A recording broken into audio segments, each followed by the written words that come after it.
کہ آدمی جس کام میں مشغول ہے یا جس کام کو کرنا چاہتا ہے اس کو چھوڑ دے اور اذان سن کر جواب دے، کیونکہ اذان کو خاموشی سے سننے کی اور اس کے جواب دینے کی نہ صرف حدیث میں تاکید ملتی ہے بلکہ اذان دینے، اذان کا جواب دینے اور اذان کی دعائیں پڑھنے پر بڑے فضائل بیان ہوئے ہیں، جن پر ہم آگے چل کر بات کرتے ہیں۔ یاد رہے کہ مغرب کی اذان کے بعد جماعت کھڑی ہونے میں وقفہ چونکہ بہت کم رہتا ہے، اسی لیے مغرب سے پہلے ہی استنجا وغیرہ سے فارغ ہو جانا چاہیے تاکہ جماعت فوت نہ ہو جائے۔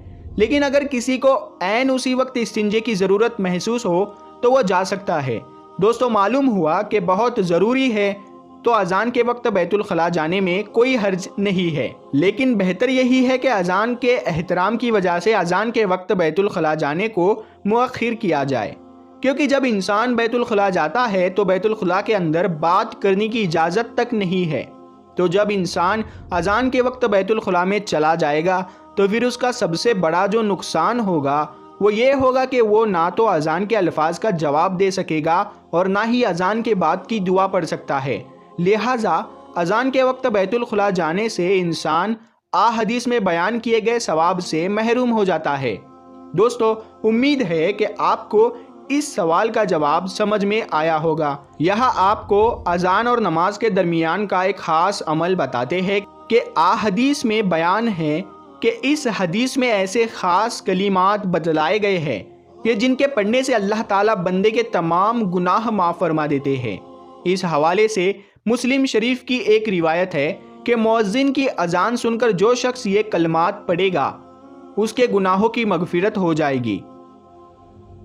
اشہد اللہ الہ الا اللہ وحدہ لا شریک لہ وان محمدنا عبدہ ورسولہ رضیت باللہ ربا وبالاسلام دینا وبمحمد صلی اللہ علیہ وسلم نبیا ورسولا۔ دوستو، کتنے آسان کلمات ہیں کہ جن کو یاد کرنے اور اذان کے وقت پڑھنے میں کوئی خاص محنت اور دقت کی ضرورت نہیں، لیکن اس عمل کی وجہ سے اللہ تعالیٰ کی طرف سے گناہوں کی معافی کا وعدہ ہے۔ لیکن افسوس، ہم اللہ کی عطا سے محروم رہ جاتے ہیں، کیونکہ ہم میں سے اکثر لوگ اذان خاموشی سے نہیں سنتے ہیں۔ آخر میں آپ کو بیت الخلاء جانے کے آداب کے بارے میں بھی بتا دیتے ہیں۔ یاد رہے کہ قضائے حاجت انسان کی فطری ضرورت ہے۔ بیدار ہونے کے بعد عام طور سے انسان کو اپنی حاجت پوری کرنے کے لیے بیت الخلاء جانے کی ضرورت پڑتی ہے۔ اس ضرورت کو کیسے پورا کیا جائے؟ اسلام میں اس کی مکمل رہنمائی موجود ہے۔ ابو داؤد نے اپنی حدیث کی کتاب سنن ابی داؤد میں آداب خلاء یعنی پیشاب و پاخانے کے طور طریقے بیان کیے ہیں۔ ہماری شریعت کتنی جامع اور مکمل شریعت ہے کہ اس میں استنجا جیسی معمولی چیز کے لیے اس قدر آداب ہے، اور اسی لیے اسلام کو دین فطرت بھی کہتے ہیں۔ حضرت سلمان فارسی رضی اللہ تعالیٰ عنہ کا بیان ہے کہ بعض مشرکین کی طرف سے لہجہ اور طنز کے طور پر ان سے کہا گیا کہ تمہارے پیغمبر نے تم لوگوں کو ساری ہی باتیں سکھائی ہے، یہاں تک کہ پاخانہ کرنے کا طریقہ بھی۔ تو حضرت سلمان فارسی رضی اللہ تعالیٰ عنہ نے کہا، ہاں بے شک انہوں نے منع فرمایا ہے کہ پاخانہ اور پیشاب کے وقت ہم قبلے کی طرف رخ نہ کریں، یا یہ کہ ہم داہنے ہاتھ سے استنجا نہ کریں، یا یہ کہ ہم استنجے میں 3 پتھروں سے کم استعمال کریں، یا یہ کہ ہم کسی چوپائے کے گوبر اور یا ہڈی سے استنجا کریں۔ حضرت سلمان فارسی رضی اللہ تعالیٰ عنہ کے جواب کا مطلب یہ تھا کہ یہ کوئی قابل استہزاء کی بات نہیں ہے، بلکہ یہ اس مذہب کی جامعیت کی دلیل ہے، اور بلا شبہ وہ خاص وقت ایسا ہوتا ہے کہ اس وقت اللہ کا نام لینا اور اس سے دعا کرنا بے ادبی کی بات ہوگی۔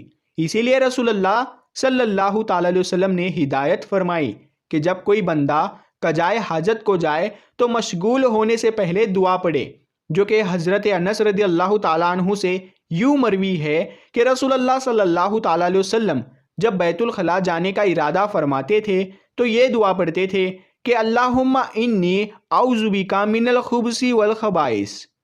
اس روایت میں بسم اللہ کا تذکرہ ہے، اسی لیے مذکورہ دعا کے شروع میں بسم اللہ بھی پڑھنا چاہیے۔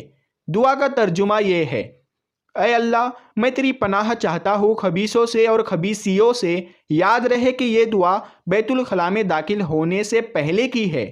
اس کا یہ مطلب ہوا کہ بیت الخلاء کے اندر نہ تو کسی دعا کی گنجائش ہے اور نہ ہی کسی بات کرنے کی، اسی لیے یہ بتا دیا کہ داخل ہونے سے پہلے یہ دعا پڑھی جائے۔ دوستو آج کی اس ویڈیو کو اپنے دوستوں کے ساتھ زیادہ سے زیادہ شیئر کریں اور اس ویڈیو کو لائک ضرور کریں اور چینل کو سبسکرائب بھی کر لیں تاکہ ہم آپ کے لیے ایسے ہی ویڈیو بناتے ہیں۔ اور آپ کو ان فیوچر کیسی ویڈیو چاہیے آپ ہمیں کمنٹ میں ضرور بتائیں، ہم اسی طرح کی ویڈیو آپ کی خدمت میں پیش کریں گے۔ ہم ملتے ہیں پھر ایک نئی ویڈیو کے ساتھ، تب تک کے لیے السلام علیکم، اللہ حافظ۔